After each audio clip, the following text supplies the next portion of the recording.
la vitalité et de l'accomplissement personnel. Je t'invite à plonger dans les pages de Vivre avec enthousiasme, un trésor de sagesse créé par le maître Napoléon Hill, dont le nom est synonyme de révélation qui éclaire le chemin vers le succès. Imagine un instant une scène vaste où les rêves se mêlent à la réalité et où la passion devient la force qui propulse chaque action. Ce livre est ta clé dorée pour déverrouiller les secrets de l'enthousiasme, une étincelle magique capable d'enflammer ta vie avec l'intensité d'une étoile filante. Du premier au dernier chapitre, Napoléon Hill te guidera à travers un labyrinthe fascinant d'idées et de principes qui ont inspiré des générations entières. Avec un mélange unique de récits captivants et de stratégies pratiques, il révèle comment l'enthousiasme peut être la force invisible qui transforme les aspirations ordinaires en réalisations extraordinaires. Dans les heures à venir, prépare-toi à te plonger dans un océan d'inspiration qui défie les limites de l'esprit conventionnel. À chaque mot, il partagera non seulement son savoir intemporel, mais réveillera aussi en toi une force inexplorée, cette flamme intérieure qui brûle avec la promesse d'un avenir brillant et plein de possibilités. En écoutant, visualise ta vie comme une toile blanche, prête à être peinte avec les couleurs vibrantes de l'enthousiasme. Le chemin vers le succès est sur le point de se dégager devant toi, illuminé par la lumière d'un fervent renouveau.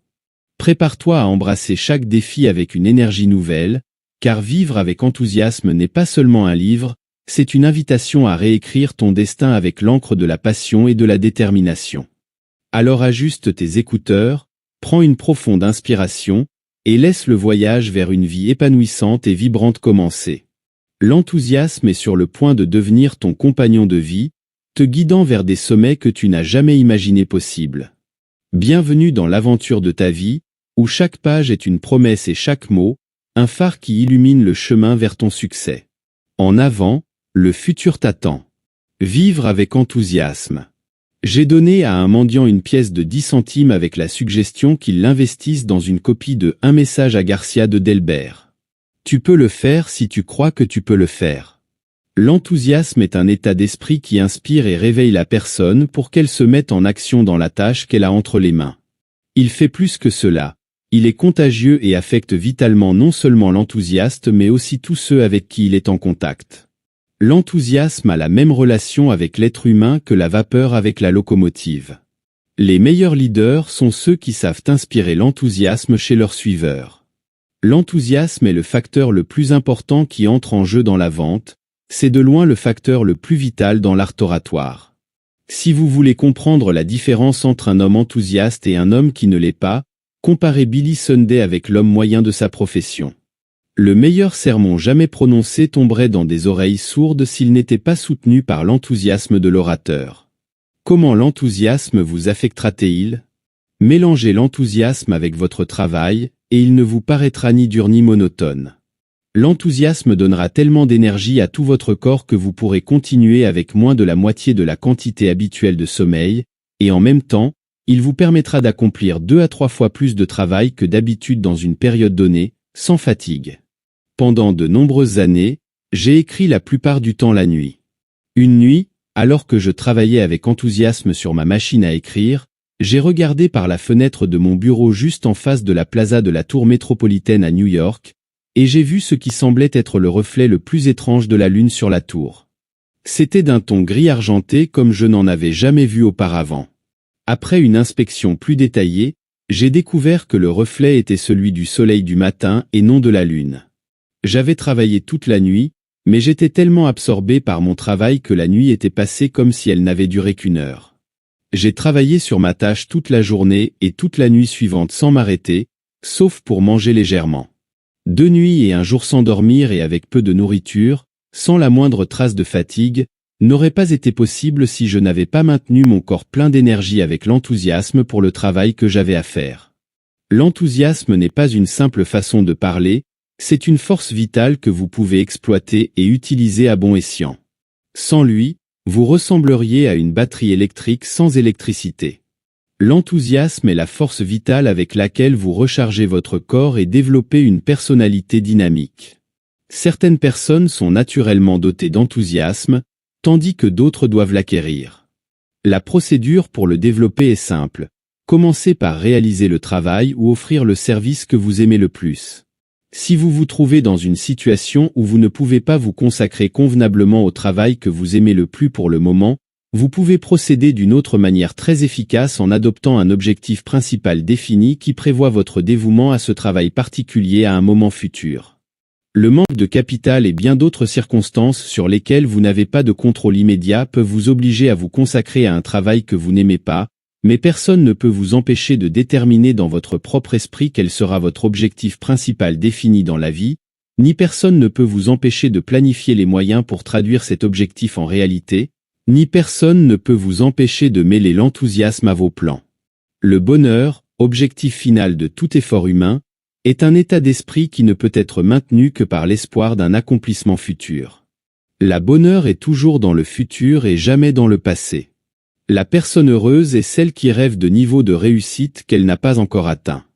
La maison que tu envisages d'avoir, l'argent que tu souhaites gagner et déposer à la banque, le voyage que tu planifies de faire quand tu pourras te le permettre, la position dans la vie que tu vises lorsque tu seras préparé, et la préparation elle-même, sont les choses qui produisent le bonheur. De même, ce sont les matériaux avec lesquels se forme ton objectif principal défini. Ce sont les choses pour lesquelles tu peux t'enthousiasmer, quelle que soit ta position actuelle dans la vie. Il y a plus de 20 ans, je me suis enthousiasmé pour une idée. Quand elle a pris forme dans mon esprit, je n'étais pas prêt à faire même le premier pas vers sa réalisation, mais je l'ai nourrie dans mon esprit et je me suis enthousiasmé pour elle en imaginant le moment où je serais prêt à la concrétiser.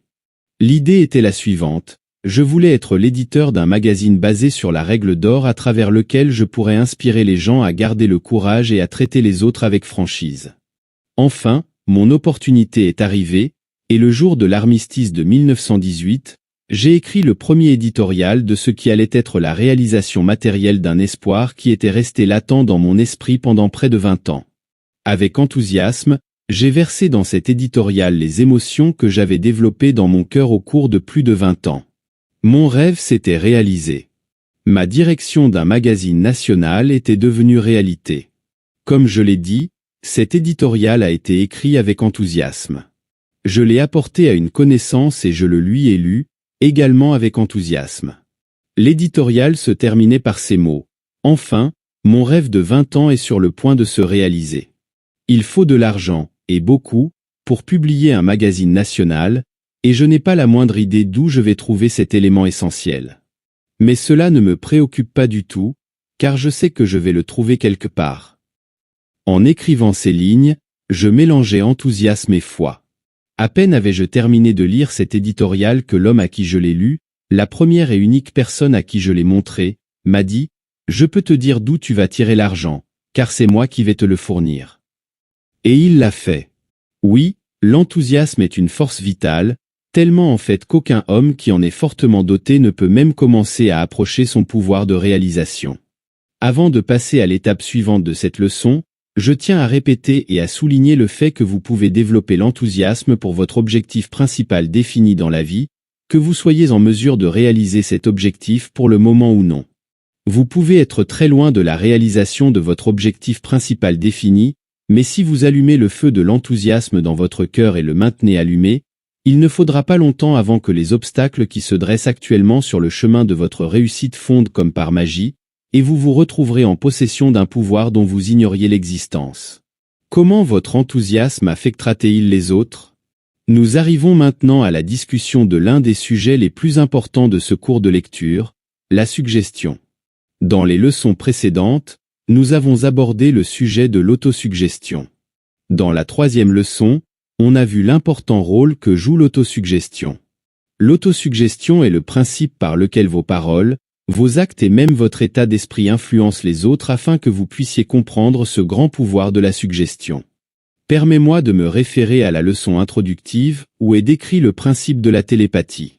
Si tu comprends et acceptes maintenant le principe de la télépathie, la communication de la pensée d'un esprit à un autre sans l'aide de symboles, de signes ou de sons, comme une réalité, tu comprends bien sur pourquoi l'enthousiasme est contagieux et pourquoi il influence tout ce qui se trouve dans son rayon. Lorsque ton propre esprit vibre à un rythme élevé parce qu'il a été stimulé par l'enthousiasme, cette vibration se transmet aux esprits de tous ceux qui sont dans son rayon et spécialement aux esprits de ceux avec qui tu entres en contact étroit. Lorsqu'un orateur public ressent que son audience est en rapport avec lui, il reconnaît simplement le fait que son propre enthousiasme a influencé les esprits de ses auditeurs jusqu'à ce que leurs esprits vibrent en harmonie avec le sien. Lorsque le vendeur sent que le moment psychologique de conclure une vente est arrivé, il ne fait que ressentir l'effet de son propre enthousiasme en influençant l'esprit de son acheteur potentiel et en mettant cet esprit en rapport, en harmonie avec le sien. Le sujet de la suggestion constitue une part si importante de cette leçon et de tout ce cours que je vais maintenant décrire les 3 moyens par lesquels elle opère habituellement. Ce qui se dit, ce qui se fait et ce qui se pense. Lorsque quelqu'un est enthousiaste à propos des produits qu'il vend, des services qu'il offre ou du discours qu'il prononce, son état d'esprit devient évident pour tous ceux qui l'écoutent par le ton de sa voix. Que tu l'aies pensé ainsi ou non, c'est le ton avec lequel tu fais une déclaration plus que la déclaration elle-même qui convainc ou non. Aucune simple combinaison de mots ne peut remplacer une croyance profonde en une affirmation exprimée avec un enthousiasme ardent. Les mots ne sont que des sons sans vie s'ils ne sont pas colorés par le sentiment né de l'enthousiasme. Ici, les mots imprimés me trahissent, car je ne pourrai jamais exprimer avec de simples lettres et du papier la différence entre les mots qui tombent de lèvres impassibles sans le feu de l'enthousiasme derrière eux et ceux qui semblent jaillir d'un cœur débordant d'envie d'expression. Cependant, la différence est là. Par conséquent, ce qui est dit et la manière dont c'est dit transmet un sens qui peut être tout à fait opposé à celui prévu. Cela explique de nombreux échecs de vendeurs qui présentent leurs arguments avec des mots qui semblent assez logiques mais qui manquent de la couleur qui ne peut provenir que de l'enthousiasme né de la sincérité et de la croyance dans les produits qu'ils essaient de vendre. Leurs mots disaient une chose, mais le ton de leur voix en suggérait une autre complètement différente, et donc la vente ne se faisait pas. Ce que tu dis est un facteur important dans l'opération du principe de la suggestion, mais ce n'est pas aussi important que ce que tu fais. Tes actes compteront plus que tes paroles et gare à toi si les deux ne s'harmonisent pas. Si un homme prêche la règle d'or comme une règle solide de conduite, ses paroles tomberont dans des oreilles sourdes s'il ne pratique pas ce qu'il prêche. Le sermon le plus efficace que tout homme puisse prêcher sur la solidité de la règle d'or est celui qu'il prêche par suggestion lorsqu'il applique cette règle dans ses relations avec ses semblables. Si un vendeur de voitures Ford approche un acheteur potentiel en Buick ou dans une autre marque de voiture, tous les arguments qu'il peut présenter en faveur de la Ford n'auront aucun effet. Une fois, je suis allé dans un des bureaux de la société Dictaphone pour voir une machine de dictée. Le vendeur en charge a présenté un argument logique sur les mérites de la machine tandis que la sténographe à ses côtés transcrivait des lettres à partir d'un carnet de sténographie. Ces arguments en faveur du dictaphone par rapport à l'ancienne méthode de dictée à un sténographe ne m'ont pas impressionné, mais ses actions n'étaient pas en harmonie avec ses paroles. Tes pensées constituent la plus importante des 3 formes par lesquelles tu appliques le principe de la suggestion, car elles contrôlent le ton de tes paroles, et jusqu'à un certain point au moins, tes actions. Si tes pensées, tes actions et tes paroles sont en harmonie, tu es obligé d'influencer ceux avec qui tu entres en contact, plus ou moins vers ta façon de penser. Nous allons maintenant analyser le sujet de la suggestion et montrer exactement comment appliquer le principe sur lequel elle opère. Comme nous l'avons déjà vu, la suggestion diffère de l'autosuggestion en un seul aspect. Nous l'utilisons consciemment ou inconsciemment pour influencer les autres, tandis que nous utilisons l'autosuggestion comme moyen pour nous influencer nous-mêmes. Avant de pouvoir influencer une autre personne par la suggestion, l'esprit de cette personne doit être dans un état de neutralité, c'est-à-dire qu'il doit être ouvert et réceptif à ta méthode de suggestion. C'est ici que la plupart des vendeurs échouent. Ils essaient de conclure une vente avant que l'esprit de l'acheteur potentiel soit devenu réceptif ou neutralisé. C'est un point si vital dans cette leçon que je me sens obligé d'insister dessus jusqu'à ce qu'il n'y ait aucun doute sur le principe que je décris. Lorsque je dis que le vendeur doit neutraliser l'esprit de son acheteur potentiel avant de pouvoir conclure une vente, je veux dire que l'esprit de l'acheteur potentiel doit être crédule, un état de confiance doit être établi, et il est évident qu'il ne peut y avoir de règle fixe pour établir la confiance ou neutraliser l'esprit à un état d'ouverture. Dans ce cas, l'ingéniosité du vendeur doit suppléer à ce qui ne peut être établi comme une règle rigide. Je connais un vendeur d'assurance vie qui ne vend que des polices importantes de $100 000 et plus. Avant d'aborder le sujet des assurances avec un client potentiel, cet homme se familiarise avec l'histoire complète du client potentiel, y compris son éducation, son état financier, ses excentricités, ses préférences religieuses et d'autres données trop nombreuses pour être énumérées. Avec ces informations, il parvient à obtenir une présentation dans des conditions qui lui permettent de connaître le client potentiel à la fois sur le plan social et commercial. Il n'est pas question de vente d'assurance vie lors de la première visite, ni lors de la deuxième, et parfois le sujet des assurances n'est abordé que lorsque le client potentiel est bien connu. Cependant, pendant tout ce temps, il ne dissipe pas ses efforts. Il profite de ses visites amicales pour neutraliser l'esprit du client potentiel, c'est-à-dire qu'il construit une relation de confiance afin que, lorsque le moment de parler d'assurance vie arrive, ce qu'il dit soit entendu par des oreilles prêtes à écouter. Il y a quelques années, j'ai écrit un livre intitulé « Comment vendre ses services ». Juste avant que le manuscrit n'arrive chez l'éditeur, il m'est venu à l'esprit de demander à quelques-unes des personnalités les plus connues des États-Unis d'écrire des lettres de soutien pour les publier dans le livre. L'imprimerie attendait alors le manuscrit, je me suis donc dépêché d'écrire une lettre à 8 ou 10 hommes dans laquelle j'esquissais brièvement ce que je voulais exactement, mais la lettre n'a pas reçu de réponse. Je n'avais pas respecté 2 conditions importantes pour le succès. J'avais écrit la lettre si hâtivement que je n'avais pas injecté l'esprit d'enthousiasme en elle et j'avais négligé de la rédiger de manière à neutraliser l'esprit de ceux à qui elle était envoyée. Par conséquent, je n'avais pas préparé le terrain pour l'application du principe de la suggestion. Après avoir découvert mon erreur, j'ai rédigé une lettre basée sur l'application stricte du principe de la suggestion, et cette lettre non seulement a reçu des réponses de tous les destinataires, mais beaucoup de ces réponses étaient des chefs d'œuvre et ont servi au-delà de mes plus sincères espérances comme précieux supplément du livre. À des fins de comparaison, pour vous montrer comment utiliser le principe de la suggestion en rédigeant une lettre et le rôle important que joue l'enthousiasme pour donner vie à la parole écrite, voici les 2 lettres. Il ne sera pas nécessaire d'indiquer quelle lettre a échoué, car cela sera assez évident. Mon cher Monsieur Ford, je termine le manuscrit d'un livre intitulé « Comment vendre ses services ». Je prévois la vente de plusieurs centaines de milliers de ces livres et je crois que ceux qui achèteront le livre apprécieront l'opportunité de recevoir un message de votre part sur la meilleure méthode de commercialisation des services personnels. Par conséquent, auriez-vous la gentillesse de consacrer quelques minutes de votre temps pour écrire un bref message qui sera publié dans mon livre? Ce serait un grand service pour moi personnellement, et je sais que cela sera apprécié par les lecteurs du livre. En vous remerciant à l'avance de l'attention que vous voudrez bien m'accorder. Très sincèrement. Honorable Thomas R. Marshall, vice-président des États-Unis, Washington, D.C. Mon cher Monsieur Marshall. Aimeriez-vous avoir l'occasion d'envoyer un message d'encouragement et peut-être un mot de conseil à quelques centaines de milliers de vos compatriotes qui n'ont pas réussi à laisser une empreinte dans le monde avec autant de succès que vous? Je suis sur le point de terminer le manuscrit d'un livre intitulé « Comment vendre ses services ». Le point principal du livre est que le service rendu est la cause et que la rémunération en est l'effet, et que ce dernier varie en proportion de l'efficacité du premier. Mon livre serait incomplet sans quelques conseils de certains hommes qui, comme vous, sont partis de rien pour atteindre des positions enviables dans le monde. Par conséquent, si vous me faites part de votre avis sur les points les plus essentiels que ceux qui offrent des services personnels à la vente doivent garder à l'esprit, je transmettrai votre message à travers mon livre, ce qui garantira qu'il parvienne entre des mains où il fera un bien immense à des personnes sérieuses qui luttent pour trouver leur place dans le travail du monde. Je sais que vous êtes un homme occupé, Monsieur Marshall, mais gardez à l'esprit qu'en appelant simplement votre secrétaire et en lui dictant une courte lettre, vous enverrez un message important à peut-être un demi-million de personnes.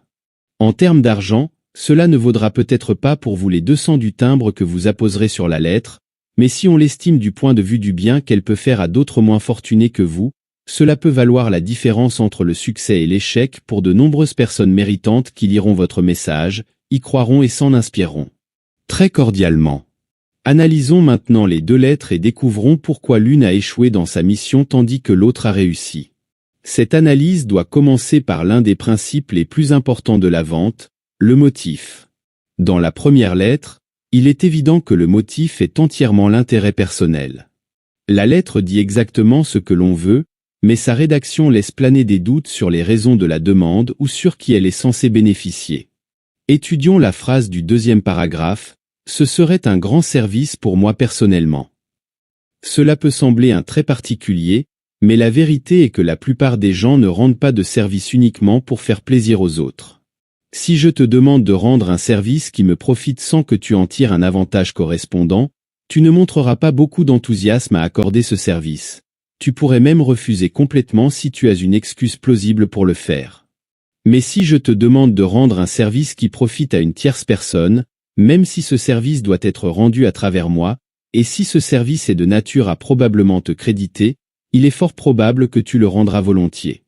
Nous voyons cette psychologie démontrée par l'homme qui lance une pièce de 10 cents aux mendiants dans la rue, ou peut-être refuse même la pièce de 10 cents, mais donne volontiers 1000 $ aux travailleurs de la charité qui demandent au nom des autres.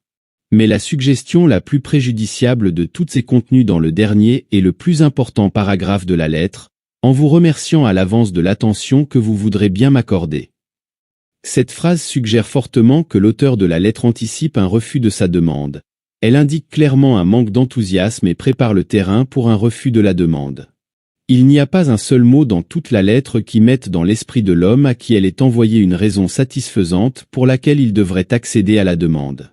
Au contraire, il peut voir clairement que l'objectif de la lettre est d'obtenir de lui une réponse de soutien pour aider à vendre le livre. L'argument de vente le plus important, en fait le seul argument de vente possible en relation avec cette demande, est perdu parce qu'il n'est ni mis en lumière ni établi comme le véritable motif de la demande. Cet argument n'est mentionné que faiblement dans la phrase « Je crois que ceux qui achèteront le livre apprécieront l'opportunité de recevoir un message de votre part sur la meilleure méthode de commercialisation des services personnels. » Le paragraphe initial de la lettre viole un principe fondamental de la vente, car il suggère clairement que l'objectif de la lettre est d'obtenir un avantage pour son auteur, sans même insinuer un quelconque avantage correspondant que pourrait obtenir la personne à qui elle est envoyée. Au lieu de neutraliser l'esprit du destinataire de la lettre, comme cela devrait être le cas, elle a l'effet contraire. Elle le pousse à fermer son esprit à tout argument qui suivra, le mettant dans un état d'esprit où il est facile de dire non. Cela me rappelle un vendeur, ou peut-être devrais-je dire un homme qui voulait être vendeur, qui m'a une fois abordé dans le but de me vendre un abonnement au Saturday Evening Post. Alors qu'il tenait un exemplaire du magazine devant moi, il a suggéré la réponse que je devais donner avec cette question. « Tu ne t'abonneras pas au poste pour m'aider, n'est-ce pas ?» Bien sûr, j'ai dit non, il m'avait facilité la tâche pour dire non. Il n'y avait aucun enthousiasme dans ses paroles, et la tristesse et le découragement se reflétaient sur son visage. Il avait besoin de la commission qu'il aurait obtenue de mon abonnement si je l'avais acheté, cela ne fait aucun doute, mais il n'a rien suggéré qui ait attiré mon intérêt personnel, donc il a perdu une vente. Mais la perte de cette vente n'était pas la partie triste de sa malchance. La partie lamentable était que cette même attitude lui faisait perdre toutes les autres ventes qu'il aurait pu réaliser s'il avait changé d'approche. Quelques semaines plus tard, un autre agent d'abonnement s'est adressé à moi. Il vendait une combinaison de 6 magazines, dont le Saturday Evening Post, mais son approche était très différente. Jetant un coup d'œil à la table de ma bibliothèque où il a vu plusieurs magazines, puis à mes étagères de livres, il a exclamé avec enthousiasme « Oh, je vois que vous êtes un amateur de livres et de magazines. » Je me suis déclaré fièrement coupable de l'accusation. Notez bien le mot « fièrement », car il a une importance particulière dans cet incident. J'ai laissé de côté le manuscrit que je lisais quand ce vendeur est entré, car j'ai pu voir que c'était une personne intelligente. Je vous laisse imaginer comment j'en suis venu à cette conclusion. L'important est que j'ai mis de côté le manuscrit et que j'avais envie d'écouter ce qu'elle avait à dire. Avec l'aide de 11 mots, d'un sourire agréable et d'un ton d'enthousiasme sincère, elle avait neutralisé mon esprit suffisamment pour que je veuille l'écouter. Elle n'avait pas encore accompli sa tâche la plus difficile avec ces mots, car j'avais pris la décision, dès son arrivée, de garder mon manuscrit entre les mains et de transmettre ainsi à son esprit aussi poliment que possible le fait que j'étais occupé et que je ne souhaitais pas être dérangé. Comme je suis un étudiant en vente et en suggestion, j'ai observé attentivement pour voir quelle serait sa prochaine démarche. Elle portait un paquet de magazines sous le bras, et je m'attendais à ce qu'elle le déplie et commence à me pousser à acheter, mais elle ne l'a pas fait. Vous vous souviendrez que j'ai dit qu'elle vendait une combinaison de 6 magazines et non qu'elle essayait simplement de les vendre.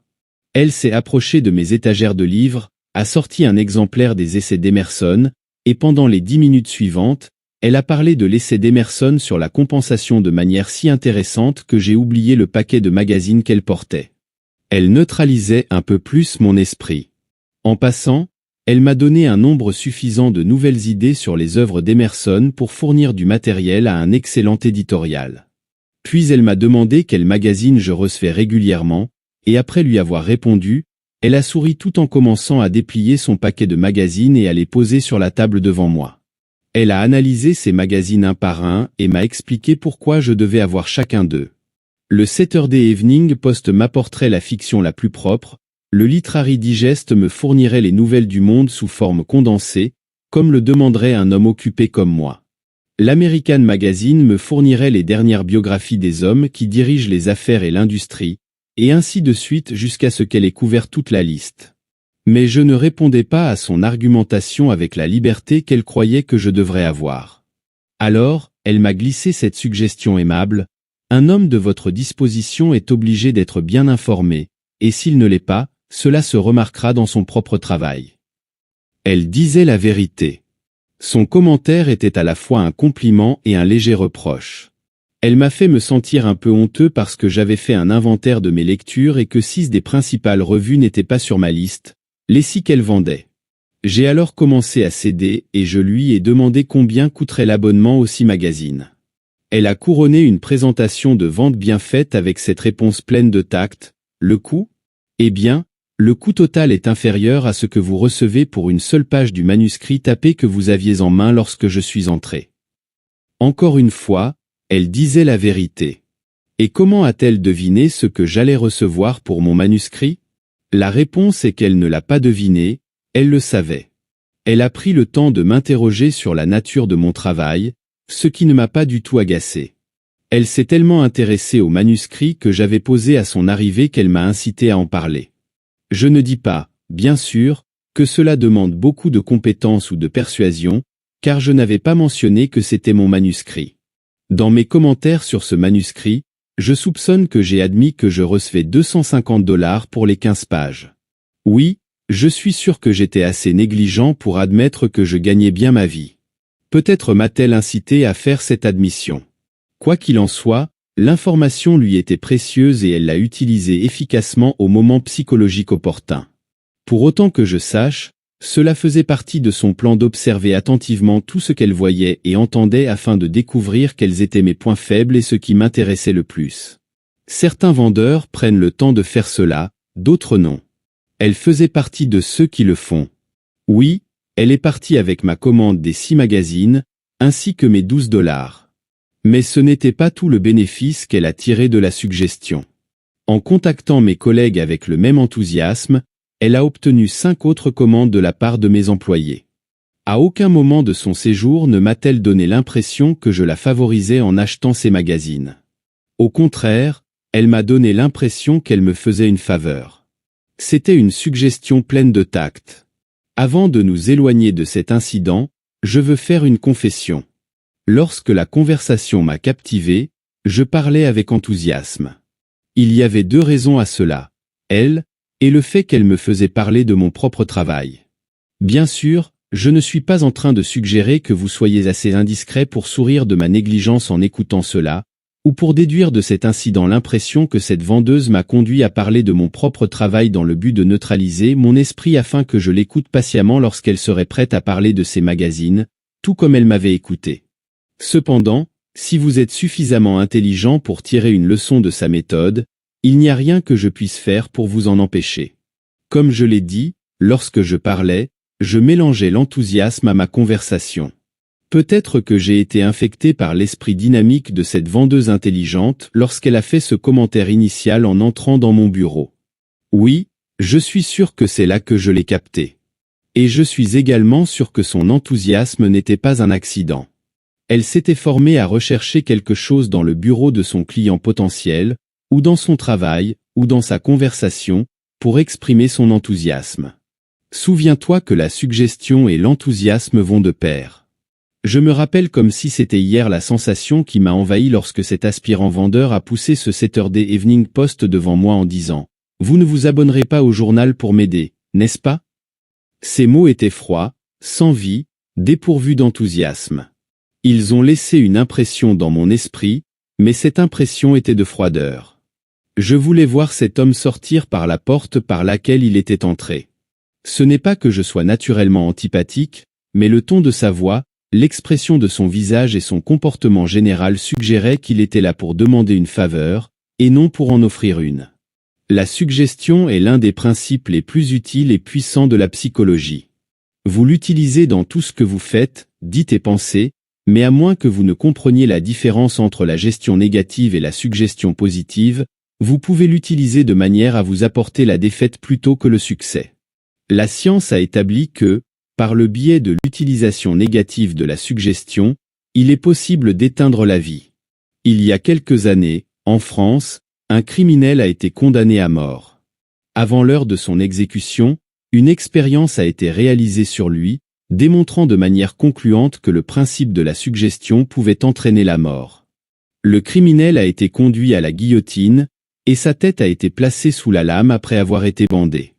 Ensuite, une lourde planche à bord tranchant a été laissée tomber sur son cou, produisant une décharge similaire à celle d'une lame de guillotine. De l'eau chaude a ensuite été versée sur son cou et laissée descendre lentement le long de sa colonne vertébrale pour imiter le flux sanguin chaud. En 7 minutes, les médecins ont déclaré la mort de l'homme. Son imagination, par le biais du principe de la suggestion, avait transformé la planche à bord tranchant en une lame de guillotine et avait empêché son cœur de battre.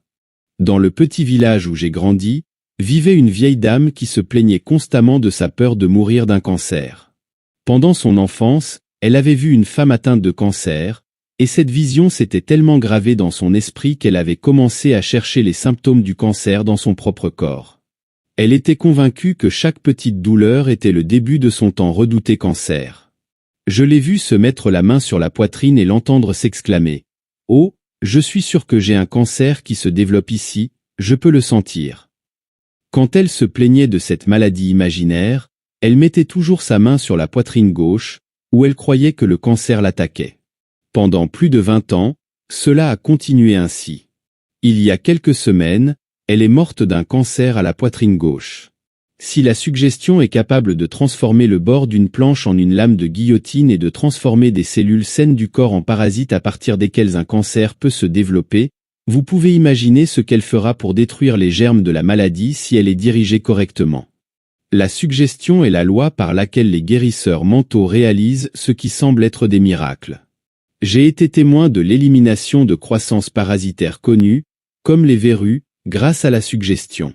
En 48 heures, vous, l'auditeur de cette leçon, pouvez être cloué au lit avec une maladie imaginaire de la pire espèce en 2 heures ou moins, par le biais de la suggestion.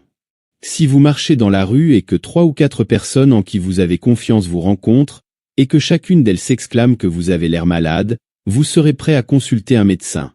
Cela me rappelle une expérience que j'ai eue avec un agent d'assurance vie. J'avais demandé une police, mais j'hésitais entre choisir une couverture de 10 000 ou de 20 000 $. Entre-temps, l'agent m'avait envoyé chez le médecin de la compagnie d'assurance pour un examen. Le lendemain, je reçus une nouvelle convocation pour un autre examen. Cette fois-ci, l'examen était plus approfondi et le médecin avait un regard préoccupé. Le 3e jour, je fus de nouveau appelé, et cette fois-ci, 2 médecins consultants étaient présents pour m'examiner. Ils effectuèrent des examens plus minutieux que je n'avais jamais reçus ni entendus. Le lendemain, l'agent m'appela et me dit « Je ne veux pas vous alarmer, mais les médecins qui vous ont examiné ne s'accordent pas sur leurs analyses. Vous n'avez pas encore décidé si vous prendrez une assurance de 10 000 ou de 20 000 $, et je ne pense pas qu'il soit juste de vous donner un rapport sur cet examen médical avant que vous ne preniez cette décision, car si je le faisais, vous pourriez sentir que je vous pousse à prendre la couverture plus élevée. » Alors je parlais et dis « Eh bien, j'ai décidé la somme complète. » C'était vrai, j'avais décidé de souscrire la police complète de 20 000 $. Je l'avais décidé au moment où l'agent m'avait suggéré que j'avais peut-être une faiblesse constitutionnelle qui me rendrait difficile d'obtenir toute l'assurance que je voulais. « Très bien, » dit l'agent, « maintenant que vous avez décidé, je me dois de vous dire que les 2 médecins pensent que vous avez le germe tuberculeux dans votre organisme, tandis que les 2 autres ne sont pas d'accord avec eux. » Le tour était joué, la suggestion astucieuse m'avait poussé au-delà de l'hésitation, et nous étions tous satisfaits.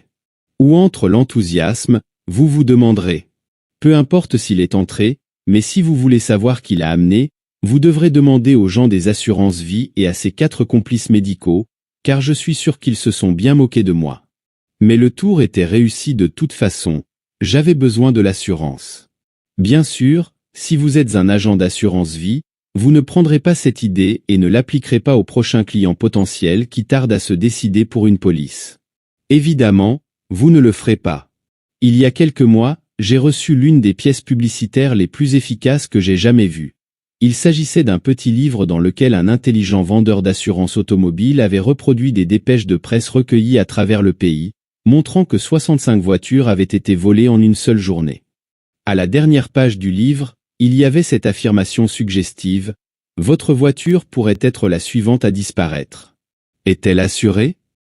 En bas de la page figuraient le nom et l'adresse du vendeur ainsi que son numéro de téléphone. Avant de finir de lire les 2 premières pages du livre, j'appelai le vendeur et lui demandai les tarifs. Il est venu immédiatement me voir, et le reste de l'histoire vous le connaissez déjà. Revenons maintenant aux 2 lettres et analysons la deuxième, qui a obtenu les réponses souhaitées de tous ceux qui l'ont reçue. Étudiez attentivement le premier paragraphe et vous remarquerez qu'il pose une question qui ne peut être répondue que d'une manière. Comparez ce premier paragraphe avec celui de la première lettre en vous demandant lequel des 2 vous aurait le plus favorablement impressionné. Ce paragraphe est rédigé dans un double but. D'une part, il a pour objectif de neutraliser l'esprit du lecteur afin qu'il lise le reste de la lettre avec une attitude ouverte, et d'autre part, il formule une question à laquelle il ne peut être répondu que d'une seule manière, dans le but de contraindre le lecteur à adopter un point de vue qui s'harmonise avec la nature du service qu'on lui demandera dans les paragraphes suivants de la lettre. Dans la deuxième leçon de ce cours, vous avez observé qu'Andrew Carnegie avait refusé de répondre à ma question sur l'origine de son succès jusqu'à ce qu'il me demande de définir le mot « succès ». Il l'a fait pour éviter les malentendus. Mon premier paragraphe de la lettre que nous analysons est rédigé de manière à énoncer l'objet de la lettre tout en obligeant pratiquement le lecteur à accepter cet objet comme solide et raisonnable. Toute personne qui répondrait négativement à la question posée dans ce paragraphe se condamnerait elle-même pour égoïsme, et personne ne souhaite faire face à une conscience coupable pour un tel reproche. Tout comme le fermier prépare d'abord son sol, puis le fertilise et peut-être le laboure et le prépare pour recevoir les semences afin d'assurer une récolte, ce paragraphe fertilise l'esprit du lecteur et le prépare pour la semence qui sera plantée là à travers la suggestion subtile contenue dans le paragraphe. Étudiez attentivement le deuxième paragraphe de la lettre et vous constaterez qu'il contient une déclaration de fait que le lecteur ne peut ni contester ni nier. Il ne fournit aucune raison de discuter car il repose manifestement sur des bases solides. Il vous mène au deuxième pas du voyage psychologique qui conduit directement vers la satisfaction de la demande soigneusement dissimulée dans le troisième paragraphe de la lettre. Mais vous remarquerez que le troisième paragraphe commence par une petite et agréable concession au lecteur, conçue pour ne pas l'irriter. Étudiez la rédaction de cette phrase ainsi que le contexte dans lequel elle est placée, et vous constaterez qu'elle semble à peine être une demande. Il n'y a certainement rien dans cette phrase qui suggère que l'auteur de la lettre demande un service pour son bénéfice personnel. Au mieux, elle peut être interprétée simplement comme une demande de service pour d'autres. Maintenant, examinez le paragraphe final et observez le tact avec lequel est cachée la suggestion que, si le lecteur rejette la demande, il se place dans une position inconfortable de quelqu'un qui ne se soucie pas suffisamment des moins chanceux que lui pour dépenser un timbre de 2 centimes et quelques minutes de son temps à leur bénéfice.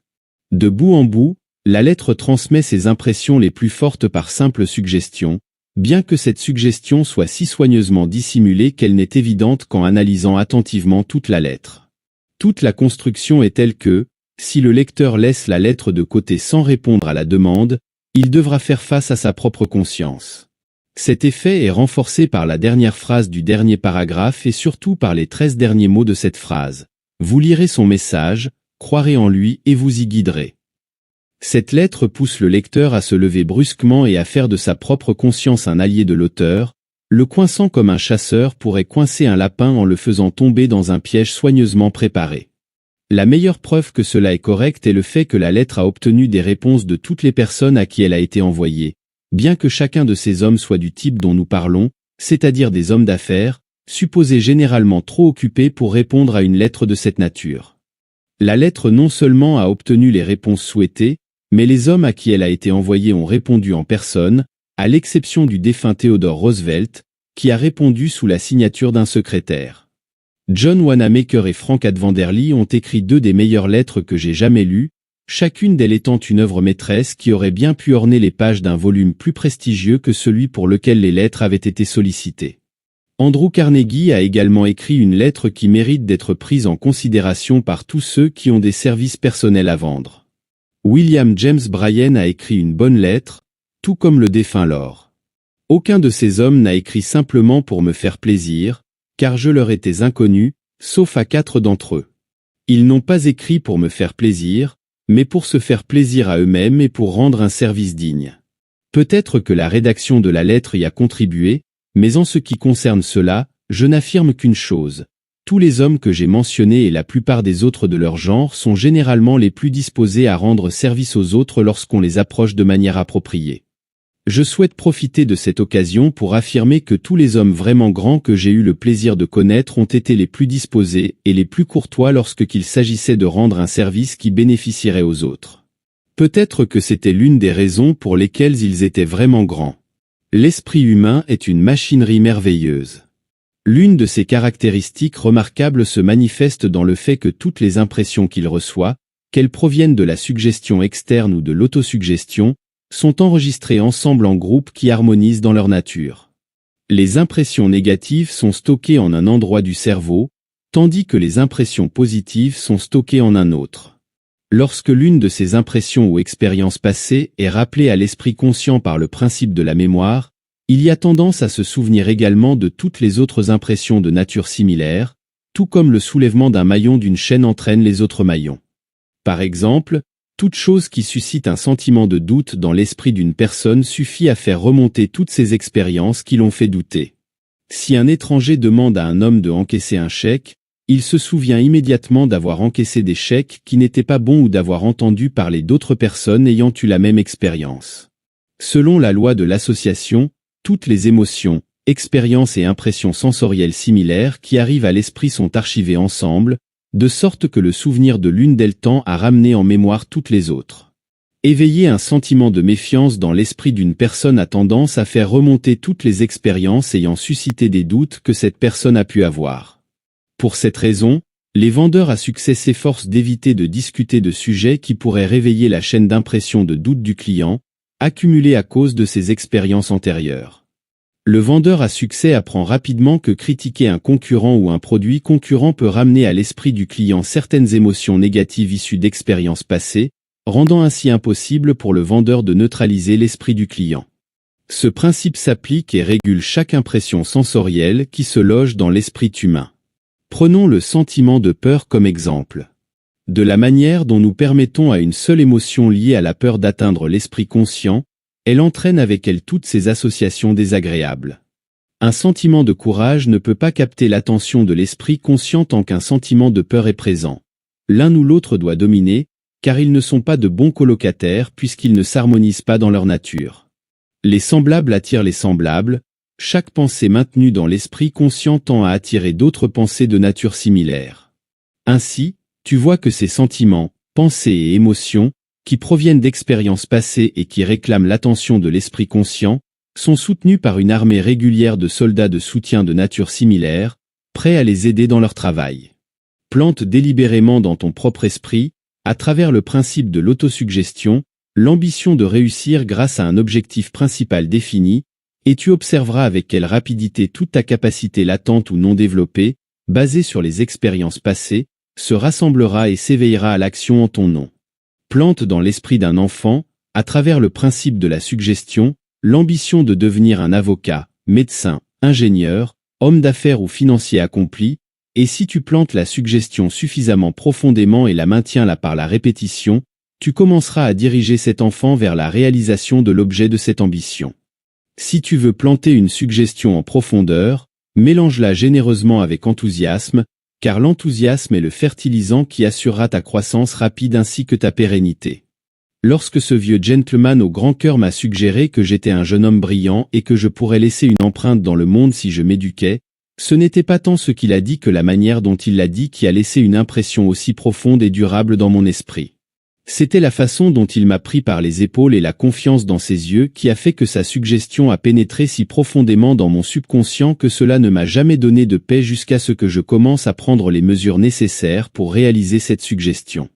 C'est un point sur lequel je voudrais insister de tout mon pouvoir. Ce n'est pas tant ce qui est dit que le ton et la manière dont c'est dit qui causent une impression durable. Il en découle naturellement que la sincérité de l'intention, l'honnêteté et la gravité doivent être derrière tout ce que l'on dit si l'on veut laisser une impression durable et favorable. Tout ce que tu vends avec succès aux autres, tu dois d'abord le vendre à toi-même. Il n'y a pas longtemps, un agent du gouvernement du Mexique m'a contacté pour solliciter mes services en tant que rédacteur de propagande pour l'administration en charge à ce moment-là.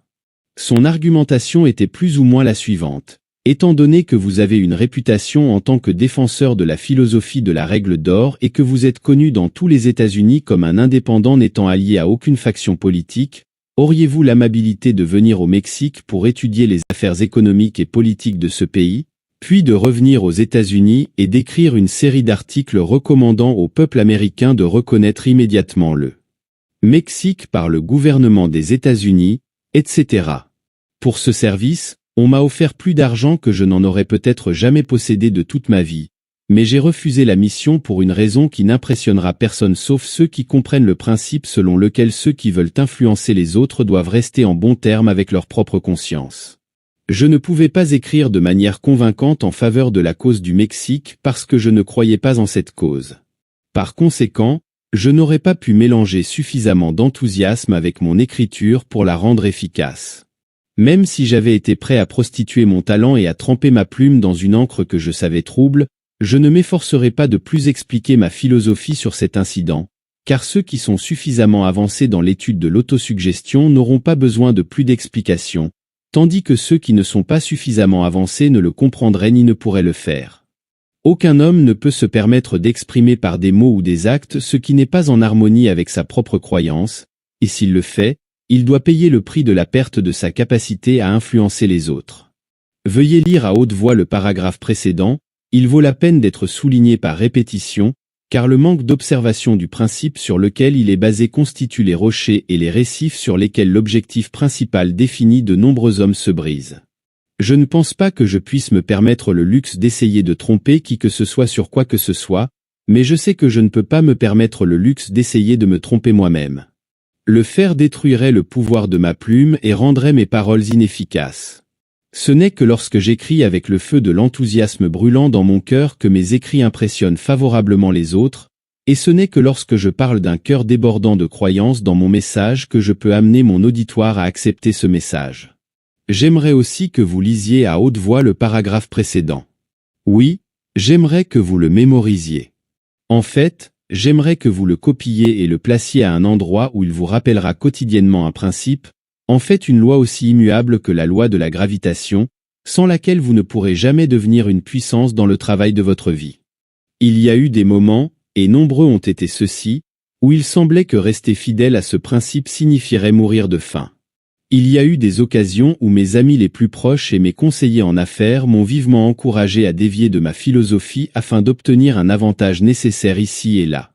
Mais d'une manière ou d'une autre, j'ai réussi à m'y accrocher, principalement, je suppose, parce que j'ai préféré la paix et l'harmonie dans mon propre cœur au gain matériel que j'aurais pu obtenir par un compromis forcé avec ma conscience. Aussi étrange que cela puisse paraître, mes délibérations et conclusions sur ce sujet de me refuser à étouffer ma propre conscience se sont rarement basées sur ce que l'on appelle couramment l'honnêteté. Ce que j'ai fait en ce qui concerne l'abstention d'écrire ou de parler de ce que je ne croyais pas a été uniquement une question d'honneur entre ma conscience et moi. J'ai essayé d'exprimer ce que mon cœur me dictait, car j'ai prétendu donner chair à mes mots. On pourrait dire que mon motif repose plus sur l'intérêt personnel que sur le désir d'être juste envers les autres. Bien que je n'ai jamais souhaité être injuste envers les autres, autant que je suis capable de m'analyser, aucun homme ne peut devenir un maître de la vente s'il s'engage dans la fausseté. Le mal sera révélé. Et même si personne ne le prend sur le fait et s'il exprime ce qu'il ne croit pas, ces paroles échoueront dans l'accomplissement de leur but parce qu'on ne peut pas leur donner de substance si elles ne viennent pas de son cœur et si elles ne sont pas mêlées à un enthousiasme véritable et non altéré. Je voudrais également que vous lisiez à haute voix le paragraphe précédent, qui couvre une grande loi que vous devez comprendre et appliquer avant de pouvoir devenir une personne influente dans n'importe quelle entreprise. En faisant ces demandes, je ne prétends pas prendre des libertés indues. Je vous donne tout le crédit d'être un adulte, un penseur, une personne intelligente.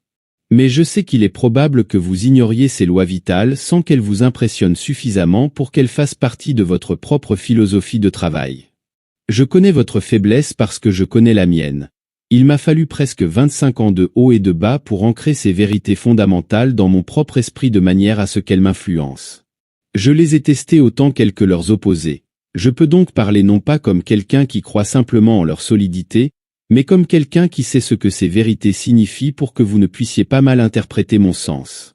Et pour que ces mots d'avertissement ne transmettent pas un sens abstrait, je dirais que par ces vérités, je veux dire ceci. Vous ne pouvez pas vous permettre de suggérer à une autre personne par vos paroles ou vos actes ce que vous ne croyez pas. Cela est suffisamment clair, et la raison pour laquelle vous ne pouvez pas vous permettre de le faire est la suivante.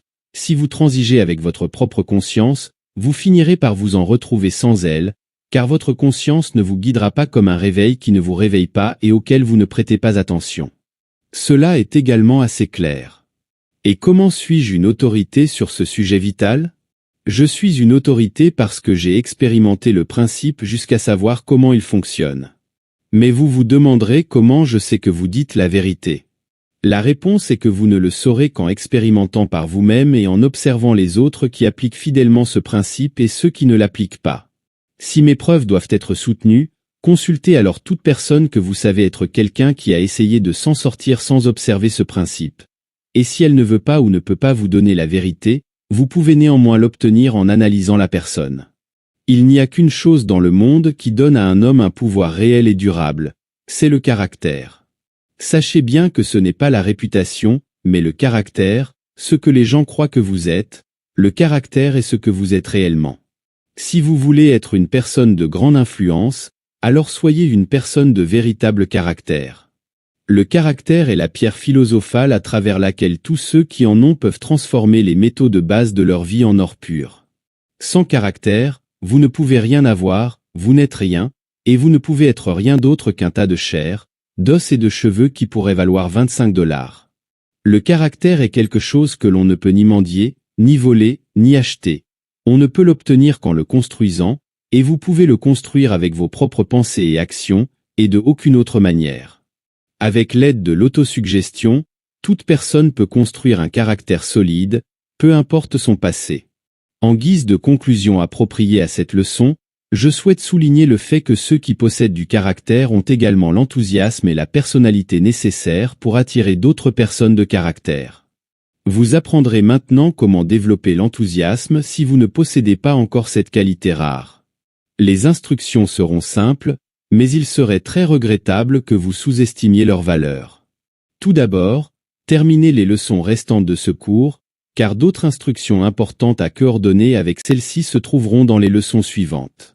Deuxièmement, si ce n'est pas encore fait, écrivez votre objectif principal défini en termes clairs et simples, puis rédigez le plan avec lequel vous comptez transformer cet objectif en réalité. Troisièmement, lisez la description de votre objectif principal défini chaque nuit juste avant de vous coucher, et pendant que vous lisez, imaginez-vous en pleine possession de l'objet de votre objectif. Faites-le avec une foi totale en votre capacité à réaliser cet objectif. Lisez à haute voix avec tout l'enthousiasme dont vous disposez, en soulignant chaque mot, et répétez cette lecture jusqu'à ce que la petite voix calme à l'intérieur de vous vous indique que votre objectif se réalisera. Parfois, vous sentirez les effets de cette voix intérieure dès la première lecture de votre objectif principal défini, tandis que d'autres fois, vous devrez peut-être lire une douzaine ou 50 fois avant d'atteindre la certitude. Mais ne vous arrêtez pas tant que vous ne le ressentez pas. Si vous le préférez, vous pouvez lire votre objectif principal défini comme une affirmation. Le reste de cette leçon est destiné à ceux qui n'ont pas encore appris le pouvoir de la foi et qui connaissent peu ou rien du principe de l'autosuggestion. À tous ceux qui suivent ce cours, je recommanderais la lecture des versets 7e et 8e du chapitre 7e, ainsi que le verset 20e du chapitre 17 de l'Évangile selon saint Matthieu. L'un des plus grands pouvoirs pour le bien sur terre est la foi, À ce merveilleux pouvoir peuvent être attribués des miracles d'une nature étonnante. Elle offre la paix sur terre à tous ceux qui l'embrassent. La foi implique un principe d'une portée si vaste que personne ne peut en définir les limites ou même s'il en existe. Écrivez dans la description de votre objectif principal défini une déclaration des qualités que vous souhaitez développer en vous-même et du niveau de vie que vous souhaitez atteindre, et ayez foi en la lecture de cette description chaque nuit pour transformer cet objectif en réalité. Vous ne pouvez certainement pas manquer les suggestions contenues dans cette leçon pour réussir. Il faut être une personne d'action. Il ne suffit pas de savoir, il faut aussi savoir comment mettre en pratique ce savoir. L'enthousiasme est le ressort de l'esprit qui pousse à mettre en œuvre les connaissances. C'est l'évangéliste le plus réussi que ce pays ait connu. Afin d'étudier sa technique et de vérifier ses méthodes psychologiques, l'auteur de ce cours a réalisé 3 campagnes avec le révérend Sunday. Son succès repose en grande partie sur un seul mot, enthousiasme. En faisant un usage efficace de la loi de la suggestion, Billy Sunday transmet son propre esprit d'enthousiasme aux esprits de ses adeptes, et ceux-ci en sont influencés par lui. Il vend ses sermons en utilisant exactement la même stratégie que celle employée par de nombreux grands vendeurs. L'enthousiasme est aussi essentiel pour un vendeur que l'eau l'est pour un canard. Tous les directeurs de vente à succès comprennent la psychologie de l'enthousiasme et l'utilisent de diverses manières comme un moyen pratique pour aider leurs équipes à augmenter les ventes. Pratiquement toutes les organisations de vente organisent des réunions à intervalles réguliers dans le but de revitaliser les esprits de tous les membres de l'équipe de vente et d'insuffler un esprit d'enthousiasme, ce qui peut se faire plus efficacement en groupe grâce à la psychologie collective. Les réunions de vente pourraient être appelées des réunions de réanimation, car leur objectif est de raviver l'intérêt et de réveiller l'enthousiasme permettant aux vendeurs de reprendre la lutte avec une ambition et une énergie renouvelée.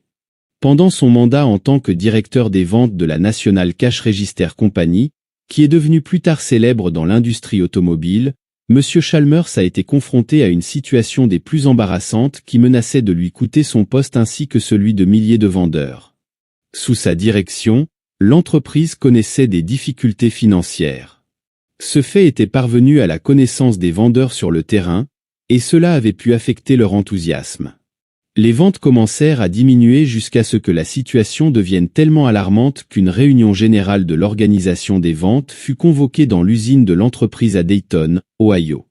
Des vendeurs de tout le pays furent appelés. Monsieur Chalmers présida la réunion.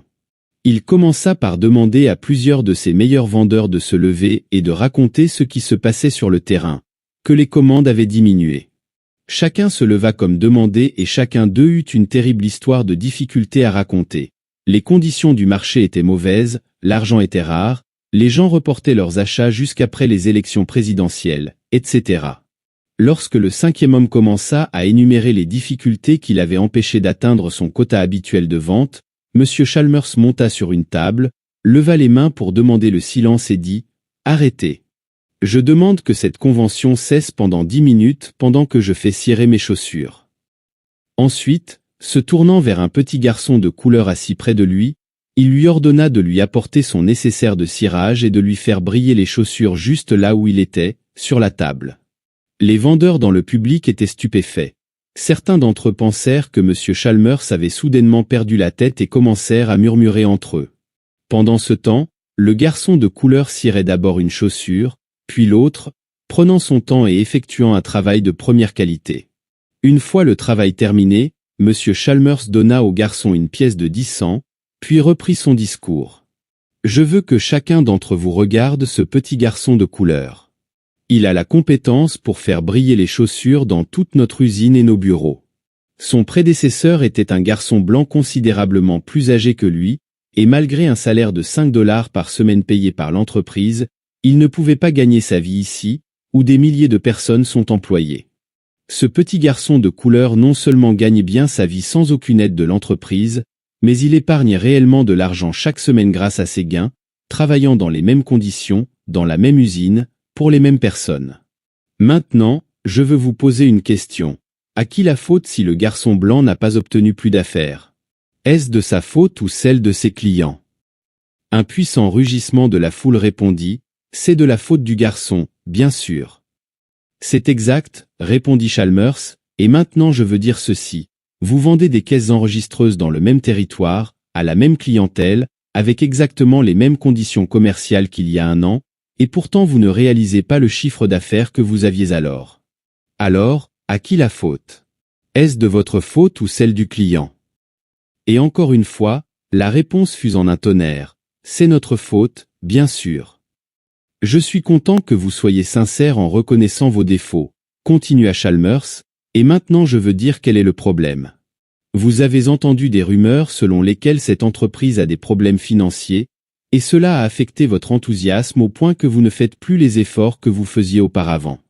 Si vous revenez dans vos territoires avec la promesse ferme d'envoyer 5 commandes à chacun pendant les 30 prochains jours, cette entreprise cessera d'avoir des problèmes financiers, car cet afflux de commandes nous permettrait de nous en sortir.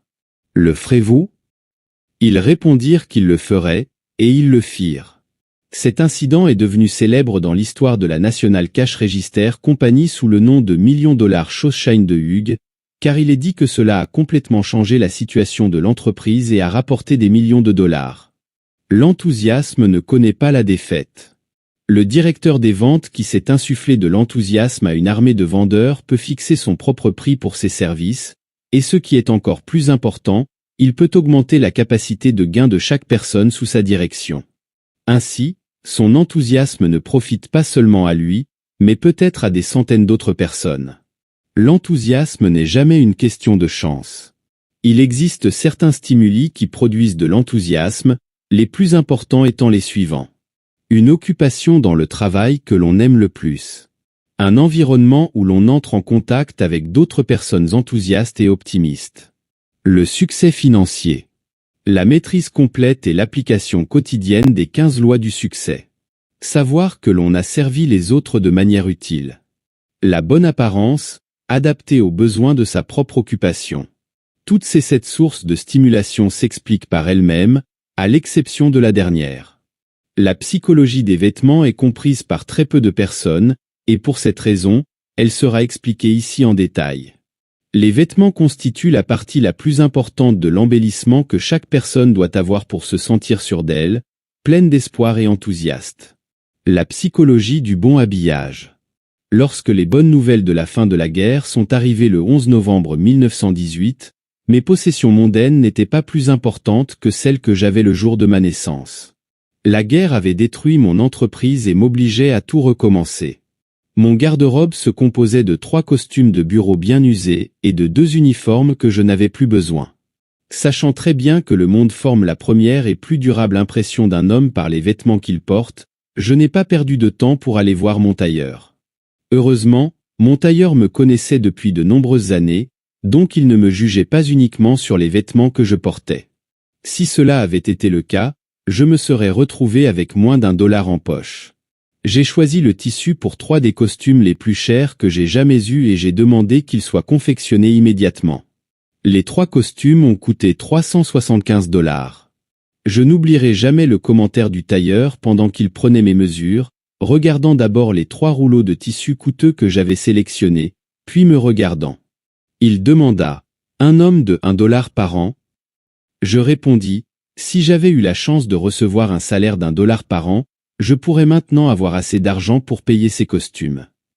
Le tailleur me regarda avec étonnement. Je pense qu'il n'a pas compris la blague. L'un des costumes était d'un gris foncé précis, un autre bleu foncé et le 3e bleu clair avec une rayure. Heureusement, j'avais une bonne relation avec mon tailleur, donc il ne me demanda pas quand j'allais payer ces costumes coûteux. Il savait que je pouvais les payer et que je le ferais en temps voulu, mais j'aurais pu le convaincre de cela. C'était la pensée qui me trottait dans la tête avec l'espoir contre vent et marée que la question ne se poserait pas. Ensuite, je visitai ma mercerie où j'achetai 3 costumes moins chers et un approvisionnement complet des meilleures chemises, cols, cravates, chaussettes et sous-vêtements. Mon compte à la mercerie s'élevait à un peu plus de $300. Avec un air de prospérité, je remis le ticket de caisse au vendeur avec instruction de livrer mon achat le lendemain matin. Le sentiment de confiance renouvelé en moi et de succès avait commencé à m'envahir même avant que je mette le nouveau costume. J'étais sorti de la guerre avec une dette de $675, tout cela en moins de 24 heures. Le lendemain, on me livra le premier des 3 costumes commandés.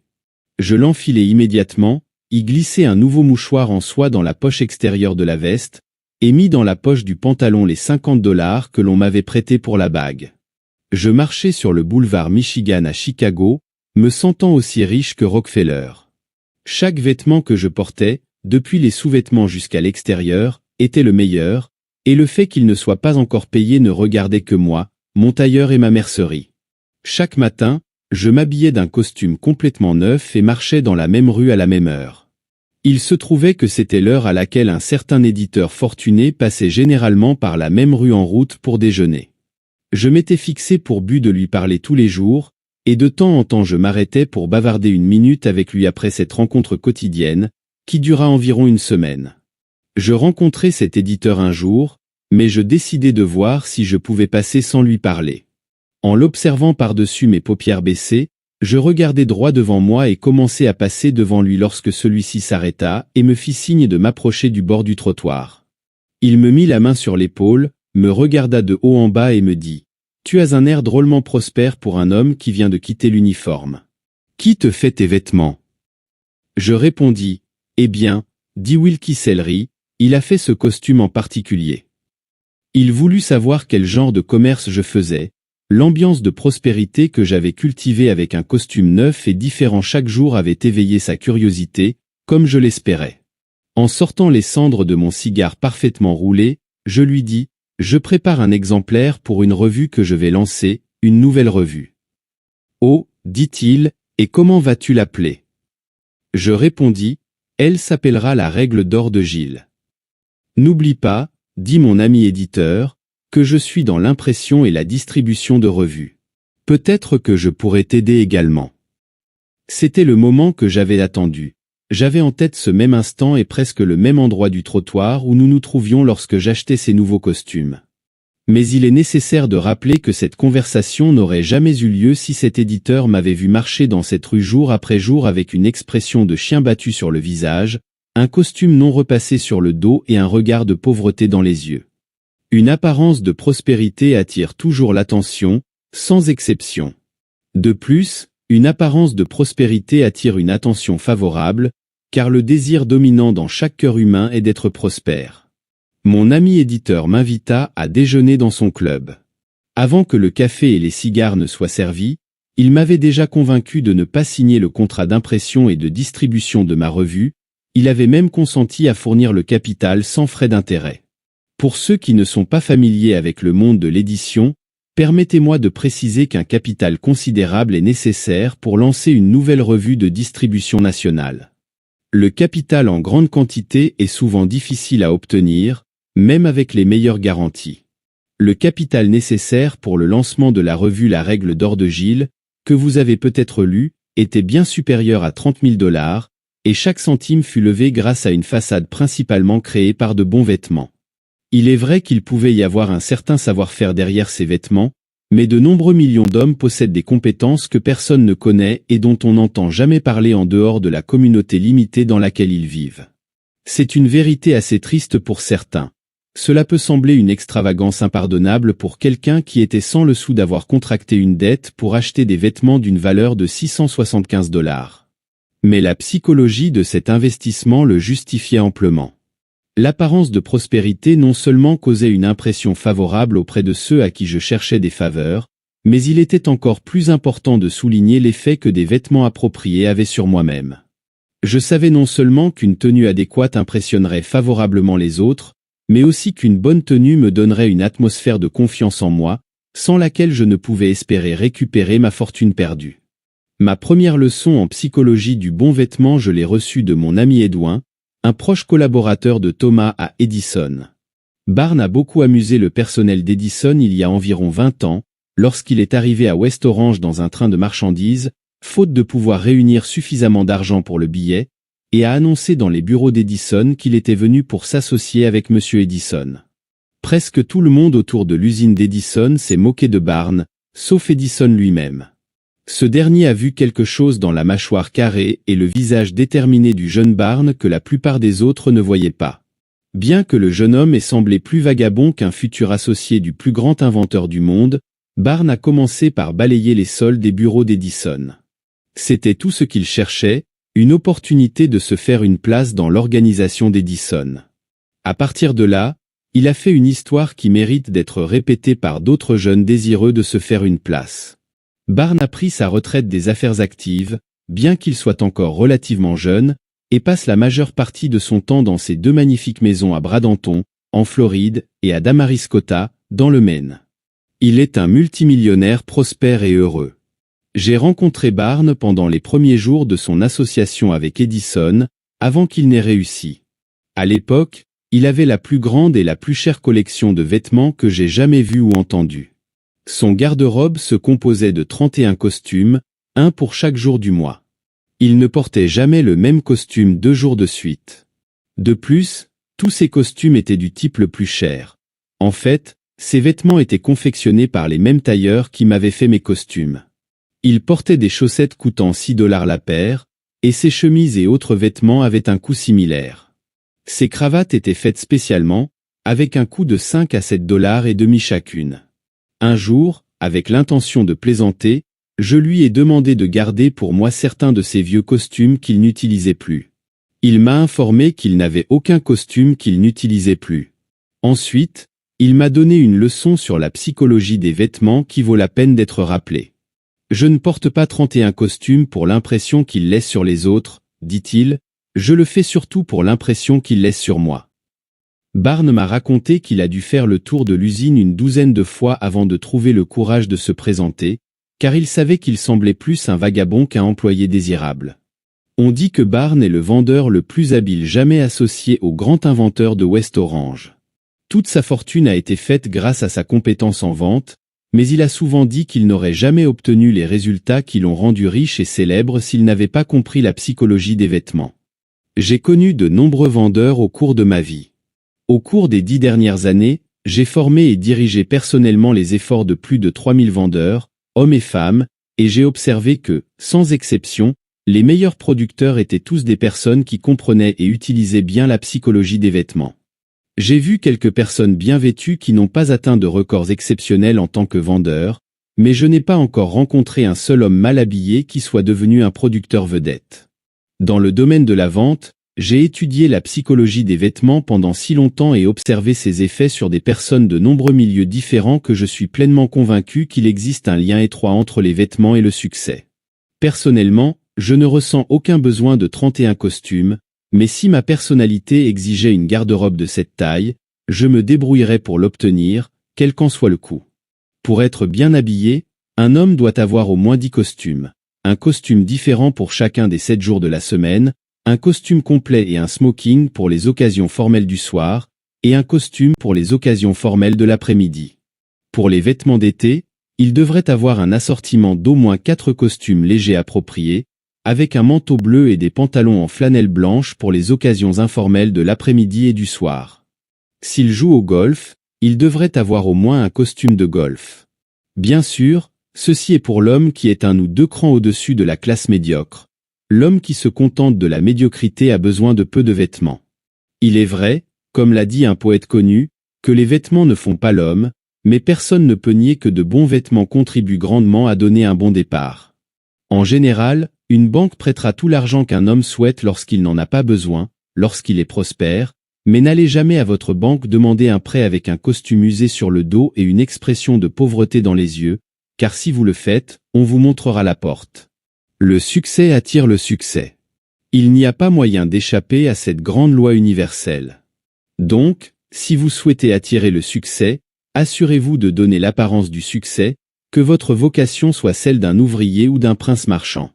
Pour le bénéfice des étudiants les plus méritants de cette philosophie, qui pourraient objecter à l'utilisation de stimulants matériels ou de vêtements élaborés comme moyen d'atteindre le succès, il peut être utile de préciser que pratiquement tous les hommes de succès sur Terre ont découvert une forme de stimulation à travers laquelle ils peuvent se pousser à un plus grand effort. Il est vrai, cependant, que James Whitcomb Riley a écrit ses meilleurs poèmes sous l'influence de l'alcool, son stimulant était l'alcool. Je souhaite qu'il soit clairement compris que je ne recommande pas l'utilisation de stimulants alcooliques ou narcotiques pour aucun but, car chacun d'eux finira par détruire à la fois le corps et l'esprit de ceux qui les utilisent. Sous l'influence de l'alcool, Riley est devenu imaginatif, enthousiaste et une personne complètement différente. Selon ses amis personnels, Edwin Barnes est motivé pour produire des résultats extraordinaires grâce à des vêtements de qualité. Certains hommes atteignent de grands sommets de réussite en raison de leur amour pour une femme. Reliez cela à la brève suggestion sur le sujet faite dans la leçon introductive, et vous, si vous êtes une personne qui comprend les voix des hommes, pourrez conclure cette discussion sur cette phase particulière de l'incitation à l'enthousiasme sans autre commentaire de l'auteur qui pourrait ne pas être approprié pour les esprits plus jeunes qui assimileront cette philosophie. Les personnes de la rue, qui se livrent à des activités dangereuses comme le vol à main armée ou le vol, se droguent généralement avant leurs opérations avec de la cocaïne, de la morphine et d'autres stupéfiants. Même cela contient une leçon montrant que pratiquement tous les hommes ont besoin de stimulants temporaires ou artificiels pour les pousser à un effort supérieur à celui normalement fourni dans les activités ordinaires de la vie. Les personnes de succès ont découvert les moyens qu'elles jugent les plus appropriés pour leurs propres besoins afin de produire des stimulants qui les élèvent à des hauteurs d'effort supérieures à la normale. L'un des écrivains les plus réussis du monde utilise une orchestre de jeunes femmes élégamment vêtues qui jouent pour lui pendant qu'il écrit, assise dans une salle artistiquement décorée à son goût, sous des lumières colorées et tamisées. Ces jeunes femmes, vêtues de magnifiques robes de soirée, jouent sa musique préférée. Selon ses propres mots, je me saoule d'enthousiasme sous l'influence de cet environnement et j'atteins des hauteurs que je ne connais pas et que je ne ressens pas à d'autres occasions. C'est alors que je fais mon travail. Les pensées me viennent comme dictées par un pouvoir invisible et inconnu. Cet auteur tire une grande partie de son inspiration de la musique et de l'art. Une fois par semaine, il passe au moins 1 heure au musée d'art à observer les œuvres des maîtres. En ces occasions, utilisant à nouveau ses propres mots, 1 heure de visite au musée d'art m'enthousiasme suffisamment pour tenir 2 jours. Edgar Allan Poe a écrit Le Corbeau alors, dit-on, qu'il était plus qu'à moitié ivre. Oscar Wilde a écrit ses poèmes sous l'influence d'un type de stimulant qui ne peut être mentionné de manière appropriée dans un cours de cette nature. Henry Ford croit également cela, cet auteur admet que c'est une simple opinion personnelle. Son véritable début est survenu grâce à son amour pour sa charmante compagne de vie. C'est elle qui l'a inspiré, lui a donné confiance en lui et l'a maintenu en marche face à des adversités qui auraient abattu une douzaine d'hommes normaux. Ces incidents sont cités comme preuve que les hommes ayant des réalisations exceptionnelles ont découvert, par accident ou par conception, des moyens de se stimuler eux-mêmes à un haut niveau d'enthousiasme. Reliez ce qui a été dit ici avec ce qui a été abordé concernant la loi de la Mastermind dans la leçon introductive, et vous aurez une conception entièrement nouvelle du modus operandi à travers lequel cette loi peut être appliquée. Vous aurez également une compréhension quelque peu différente du véritable but de l'effort allié à un esprit de parfaite harmonie, qui constitue la meilleure méthode connue pour mettre en pratique la loi de la Mastermind. À ce stade, il me semble opportun d'attirer votre attention sur la façon dont les leçons de ce cours se mélangent. Vous remarquerez que chaque leçon couvre le sujet prévu et en même temps se superpose et offre à l'étudiant une meilleure compréhension d'une autre leçon ou leçon du cours à la lumière de ce qui a été dit dans cette leçon. Par exemple, l'étudiant comprendra mieux le véritable but de la loi de la Mastermind, ce but étant principalement un moyen pratique de stimuler les esprits de tous les membres du groupe constituant la Mastermind. Trop souvent pour les décrire ici, cet auteur a assisté à des conférences avec des hommes dont les visages montraient des signes de préoccupation, donnant l'apparence d'une inquiétude, pour voir ces mêmes hommes redresser leurs épaules, incliner leur menton à un angle plus élevé, adoucir leur visage avec des sourires de confiance, et se mettre à travailler avec un enthousiasme tel qu'il ne connaît pas la défaite. Le changement se produisit au moment où l'harmonie des buts fut établie. Si un homme aborde les affaires de la vie avec le même esprit prosaïque et sans enthousiasme, jour après jour, il est condamné à l'échec. Rien ne peut le sauver jusqu'à ce qu'il change son attitude et apprenne à stimuler son esprit et son corps jusqu'à des hauteurs inhabituelles d'enthousiasme à volonté. L'auteur ne veut pas laisser ce sujet sans avoir énoncé le principe ici décrit de tant de manières différentes qu'il est obligé d'être compris et également respecté par les élèves de ce cours, qui, rappelons-le, sont des hommes et des femmes de toutes sortes de nature, expérience et degrés d'intelligence. Pour cette raison, la répétition est essentielle.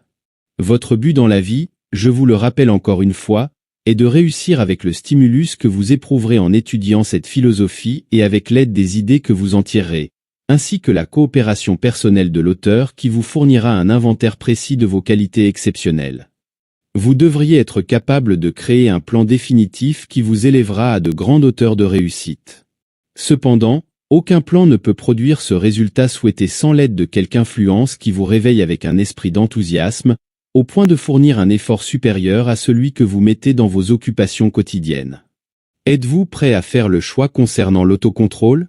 En écoutant cette leçon, vous constaterez que vous avez un lien vital avec elle, tout comme elle est directement connectée aux leçons précédentes sur un objectif principal défini, la confiance en soi, l'initiative et le leadership, ainsi que l'imagination.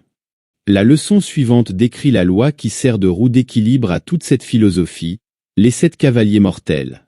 Une visite après la classe avec l'auteur, les 7 cavaliers sont nommés dans l'ordre indiqué: intolérance, avarice, vengeance, égoïsme, suspicion, envie, et le pire ennemi de tout homme est celui qui se promène sous son propre chapeau.